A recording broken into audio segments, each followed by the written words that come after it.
Hello everybody and welcome.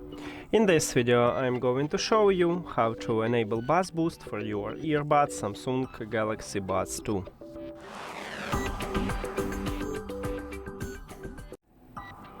So you have to start by open a Galaxy Wearable application, and this application do not available on Android, on iOS devices, so if you have iPhone you cannot open it because there is no application.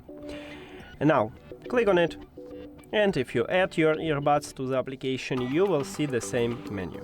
And right here you need to go to Earbuds Settings, so you can scroll down just a bit and click Earbuds Settings. Then at the first line we have Equalizer, so click on it. And right here you need to click at the Buzz Boost. And now we just select this preset, and if you go back, right here we can see that we use Buzz Boost. So that's it. Thank you for watching this video. If you found it helpful, please consider subscribing to the channel and leave the like on the video. See you later!